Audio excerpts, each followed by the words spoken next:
இன்றைக்கி நம்ம கோயம்புத்தூரில் இருக்கோம் சரிங்களா. ரஜினி கேங், அந்த கேங்கிலிருந்து இந்த கேங் வந்திருக்கோம். ரஜினி கேங்குன்னு ஒரு திரைப்படம் நம்ம அபிமான திரையரங்குகளில் நவம்பர் 27 வரப்போகுதுங்க. நாங்கள் உங்களை எல்லாரையும் அங்கே ஆவலோட சந்திக்க காத்திருக்கோம். நான் கோப்ரா பிரதீப் குமார், சின்ன திரை நடிகராக உங்களை அறிமுகமாகி இப்போது பெரிய திரையில் இது என் முதல் படம். அடுத்ததாக திரு ஜெயக்குமார். அனைவருக்கும் வணக்கம். என் பேர் ஜெயக்குமார். ரஜினி கேங் திரைப்படத்தில் இந்த கேங் எல்லாம் நடிச்சிருக்கோம். அனைவரும் தேட்டரில் வந்து பாருங்கள். இவங்க மீரா. எல்லாருக்கும் வணக்கம். என்னோடய பேர் மீரா. நான் இதுக்கு முன்னாடி ஒரு 15 மூவிஸ் வரைக்கும் கம்ப்ளீட் பண்ணியிருக்கேன். இந்த படம் எனக்கு ரொம்ப ஸ்பெஷல். இதில் ஒரு முக்கியமான ரோல் ப்ளே பண்ணியிருக்கேன். நம்ம கூட மற்றும் ஒரு நடிகர் வந்திருக்கிறாரு. இவர் ஒரு காமெடியான பர்ஃபார்ம் பண்ணியிருக்காருங்க. அவர் பேர் அவரே சொல்லுவார். எல்லாருக்கும் வணக்கம். என்னுடைய பேர் யுவான் ஸ்வாங், காமெடி அண்ட் கேரக்டர் ஆர்டிஸ்ட்டு. நான் கிட்டத்தட்ட 30 வருஷமாக இந்த ஃபீல்டில் இருக்கேன். 82 படம் பண்ணியிருக்கேன். இப்போ ஒரு 4-5 படம் ரிலீஸுக்கு ஒவ்வொன்றா வந்துகிட்ருக்கு. கடந்த வெள்ளிக்கிழமை வந்து இரவின் விழிகள்னு ஒரு படம் வந்திருக்கு. நம்ம படம் வந்து ரஜினி கேங் இந்த மாதம் 27 வருது. டிசம்பரில் கில்லி மாப்பிள்ளைன்னு ஒரு படம், பிப்ரவரியில் வந்து மாமகுடன்னு ஒரு படம் வருது. இப்போ ஒரு 4-5 படம் கமிட் ஆகி அப்படி வரிசையாக வந்துக்கிட்டு இருக்கு. ரொம்ப வருஷம் போராட்டம், அதனுடைய முயற்சிக்கு இப்போ தான் பலன் கிடச்சிக்கிட்டு இருக்கு. இந்த படம் 27 ரிலீஸ் ஆகுது. எல்லோரும் தயவுசெய்து தியேட்டருக்கு வந்து படத்தை பார்த்து வாழ்த்து எங்களுக்கு ஆதரவு கொடுக்கும். நன்றி. இப்போது படத்துடைய கதாநாயகன் அப்படின்னு பார்த்தா ரஜினி கிஷன் நடிச்சிருக்காரு. இவரோட பெயர் வந்து பார்த்தீங்கன்னா கிஷன் தான். இப்போது இவர் ரஜினி கிஷன் அப்படின்னு சொல்லி கிஷன் 2.0 வந்திருக்காரு. இதுக்கு முன்னாடி அவர் 2 படம் நடிச்சிருக்காரு. இவர் யாரும் இல்லைங்க, நம்ம ஜெய்ஹிந்த் படம் பார்த்துருப்போம். மிஸ்ரி என்டர்பிரைசஸ் அவங்க தான் தயாரிப்பாளர்கள். நமக்கு எல்லாருக்கும் தெரிந்த நம்ம தமிழ் திரையுலகத்தில் சந்திரபிரகாஷ் ஜெயின், ராஜ் ஜெயின் அப்படின்னு சொல்லுவாங்க.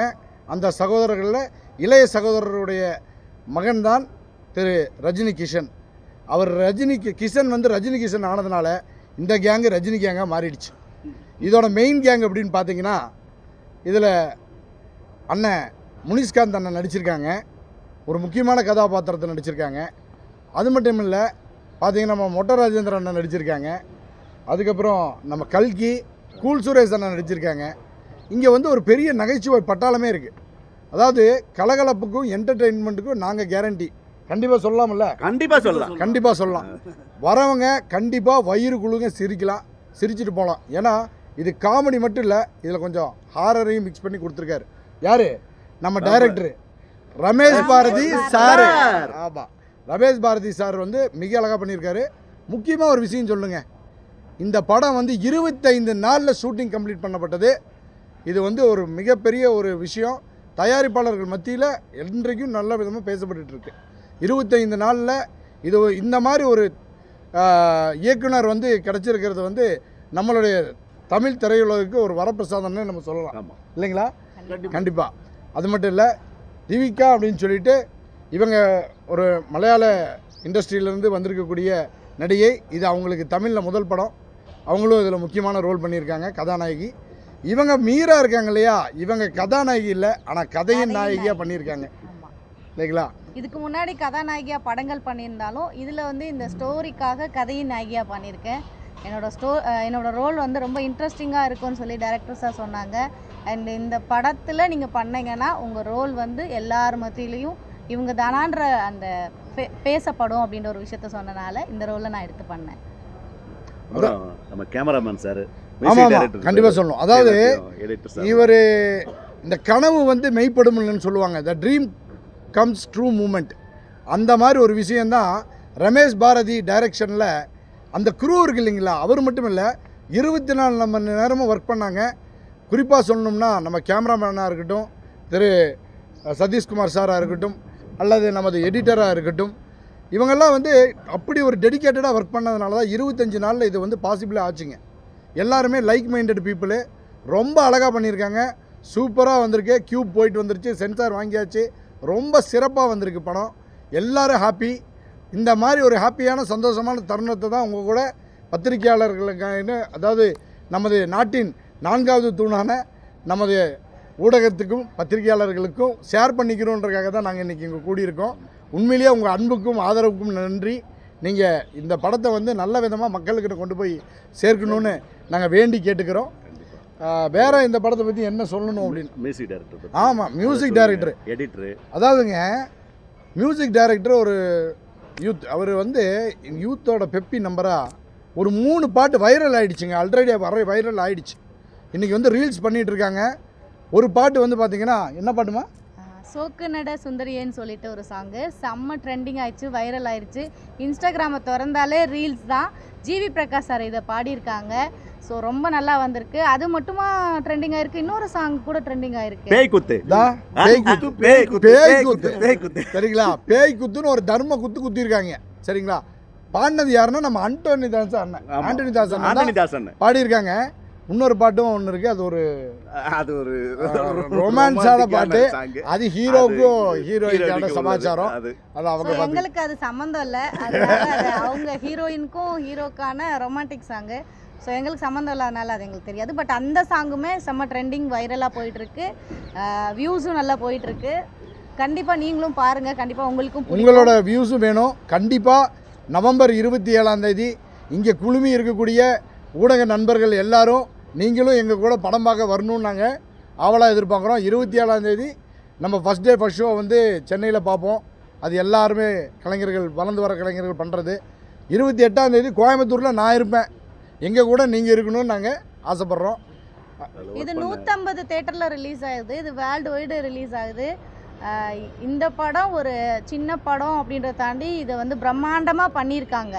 ஸோ எல்லோரும் டே ஆர் நைட் ஷூட் தான் நிறையா போயிருக்கு. எல்லோரும் நைட்டு முழிச்சு 25 நாளுமே நைட் ஷூட் போயிருக்கு. எல்லாருமே நைட் ஃபுல்லாக முழிச்சு எங்களோட நாங்கள் கூட கொஞ்ச நேரம் தூங்குவோம். எங்களோட டீம் வந்து சுத்தமாக தூங்க மாட்டாங்க. டேரக்டர் ஆகட்டும், டிஓபி ஆகட்டும். டேரக்டர் கொஞ்சம் தூங்கினா கூட டிஓபி ஆக்ஷன் சொல்லிடுவாரு. ஸோ இவங்க தூங்குனா அவங்க, இந்த மாதிரி எல்லாருமே ஆக்டிவாக இருக்காங்க. அண்ட் படம் நல்லா வந்திருக்கு. கண்டிப்பாக சப்போர்ட் பண்ணுங்க. கண்டிப்பாக அந்த அசிஸ்டன்ட் டைரக்டர்ஸ்லையும் பார்த்தீங்கன்னா மகா, வைரன், இந்த மாதிரி இருக்கக்கூடிய பசங்களும் அவர் டைரக்டர் மாதிரியா இருக்கிறாங்க இல்லையா? அந்த அளவுக்கு எங்களை வேலை. ஆமா, ஆல் டெக்னீஷியன், லைட் மேன்ல இருந்து செட் டிபார்ட்மென்ட் எல்லாரும், உழைப்பு தான் இந்த படம். ப்ரொடக்ஷன்ல இருந்து எல்லாரும். இதுல ஒரு ட்ரெயின்டு டாக் நடிச்சிருக்கீங்க, ப்ளூ அப்படின்னு. மிக சிறப்பாக அதுவும் பெர்ஃபார்ம் பண்ணியிருக்கு. அதாவது குழந்தைங்கள்ல இருந்து பெரியவங்க வரைக்கும் எல்லாருமே வந்து கண்டிப்பாக பார்க்கலாம், குடும்பத்தோடு வந்து பார்க்கலாம் அப்படிங்கிற ஒரு தரத்தில் தான் இந்த படம் வந்து தயாரிப்பு பண்ணியிருக்காங்க. நம்ம நவம்பர் 27ஆம் தேதி, வருகின்ற நவம்பர் 27ஆம் தேதி நம்ம அபிமான தேட்டரில் எல்லாத்துலேயும் இந்த படம் வந்து ரிலீஸ் ஆகுதுங்க. அதுக்கப்புறம் கண்டிப்பாக ஓடிடிலையும் வரும். சரிங்களா? ஸோ உங்கள் ஆதரவுக்கு நன்றி. இன்றைக்கி எப்படி வந்து எல்லாரும் சப்போர்ட் பண்ணீங்களோ அதே மாதிரி எங்கள் படத்தையும் பெரிய லெவலில் கொண்டு போகிறதுக்கு சப்போர்ட் பண்ணுவீங்கன்னு நாங்கள் நம்புகிறோம். நாங்களாம் வளர்ந்து வர நடிகர்கள். கண்டிப்பாக எங்களெல்லாம் உயர்த்துறது உங்களால் தான் முடியும். நாங்கள் எங்களோட உழைப்பை போட்டிருக்கோம். அதோட வெற்றி உங்கள் கையில் தான் இருக்குது. கண்டிப்பாக கொண்டு போய் சேர்ப்பீங்க மக்கள்கிட்ட நாங்கள் நம்புகிறோம். தேங்க்யூ ஸோ மச் எல்லாரும் எங்களுக்காக வந்ததுக்காக. எல்லாரும் நடிச்சிருக்குன்னு சொல்கிறத விட நம்ம ரமேஷ் பாரதி சார் எல்லாரையும் நடிக்க வச்சிருக்காரு. அது உண்மை. பொதுவாக அந்த லோ பட்ஜெட் ஃபிலிம்ஸ் பார்த்தீங்கன்னா வந்து நிறைய ஸ்க்ரீன் ப்ரெசன்ஸ் கிடைக்கிறது, மெயினாக மேஜர் சிட்டிஸ் எல்லாம் கிடைக்கிறது. ஸோ இந்த 28 உங்களுக்கு எப்படி மேஜர் ஸ்க்ரீன்ஸ் கிடைக்கிறது எல்லாத்துக்கும்? சார், அதாவது நான் உங்களுக்கு ஆரம்பத்திலேயே மென்ஷன் பண்ணேன் சார், மிஸ்ரி என்டர்பிரைசஸ் அவங்க கிட்டத்தட்ட 60 வருடமாக இந்த தமிழ் திரையுலகில் முக்கியமான விநியோகஸ்தர்களாக இருக்கிறாங்க. அவங்களும் சொந்த தயாரிப்பில் பல படங்களை விட்டுருக்காங்க. ஜெய்ஹிந்தில் அவங்க படம் தான். மிஸ்ரி ப்ரொடக்ஷன்ஸ் அவங்க அண்ணா வந்து தலைவர் ரிலீஸ் பண்ணியிருக்காரு. இது மாதிரி பல படங்கள் பண்ணியிருக்காங்க. ஸோ அவங்களுக்கு அந்த ஸ்ட்ராட்டஜி தெரியும், எந்த நேரத்தில் எங்கே அதை ப்ளேஸ் பண்ணணும், அதை எப்படி மக்கள்கிட்ட கொண்டு போய் சேர்க்கணும்னு. அதனால தான் சார் எங்களால் தேட்டரில் ப்ளேஸ் பண்ண முடிஞ்சிருக்கு சார். அதையும் தாண்டி சார் இது வந்து பர்ஃபெக்ட் பிளானிங். முழுக்க வந்து அந்த மாஸ்டர் மைண்டு ரமேஷ் பாரதி அப்படிங்கிற இயக்குனர் தான் சார். அவர் வந்து பார்த்திங்கன்னா ரொம்ப ஒரு விஷயத்தில் தெளிவாக இருந்தார் சார். என்ன அப்படின்னா, ஆர்டிஸ்ட்டு யார், காஸ்டிங் ரொம்ப முக்கியமாக பண்ணாங்க சார். இந்த கேரக்டர் இவங்க தான் அப்படின்னு அவங்க மைண்டில் பிளான் பண்ணாங்க, ப்ரீ பிளான் பண்ணாங்க, எல்லாம் பண்ணாங்க. நம்ம இதே தமிழ்நாட்டில் தானே சார் 24 மணி நேரத்தில் சுயம்வரம்னு சொல்லி ஒரு படம் எடுத்தாங்க. அந்த கின்னஸ் சாதனையை நிகழ்த்தணும். உலகத்தில் எங்கேயுமே யாருமே பண்ணலையே சார், தமிழில் தானே சார் பண்ணாங்க. ரமேஷ் பாரதி ஒரு தமிழன் சார், அவருக்குள்ளேயே அந்த இது இருக்குது சார். அவர் அப்படி தான் திட்டமிட்டு அவ்வளோ அழகாக நேர்த்தியாக, நான் சொன்னேன் இல்லைங்களா, துணை இயக்குநர்களாகட்டும் அல்லது கேமராமேன், உதவி கேமராமேன்களாகட்டும் எல்லாருமே யோகேஷ்னு ஒரு உதவி கேமராமேன், எல்லாருமே பார்த்தீங்கன்னா தேர் ரெடி டு ஒர்க் 24/7 சார். அந்த கண்ணில் வந்து அவங்களோட இலக்கை அடையாமல் அவங்க தூக்கம் இல்லைன்ற மாதிரி உழைச்சாங்க சார்.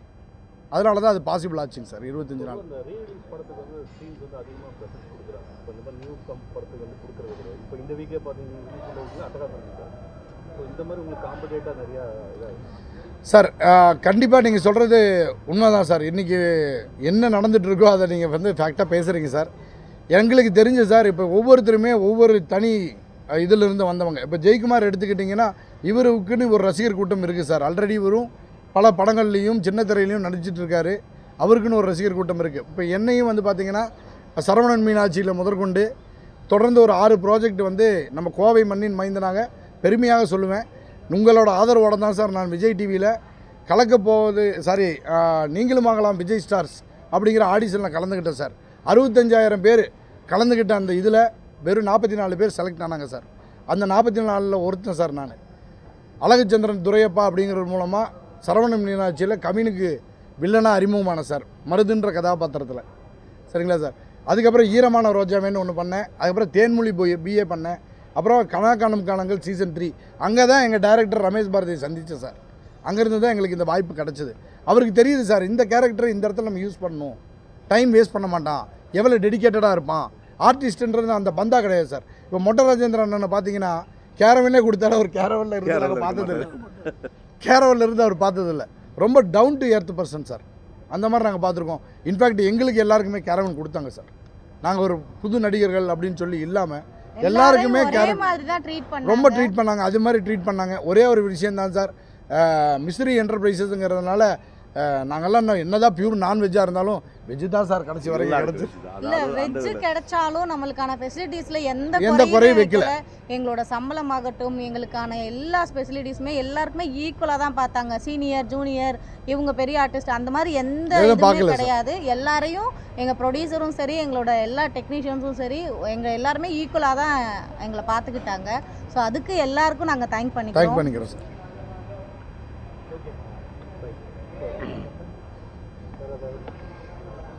நன்றி.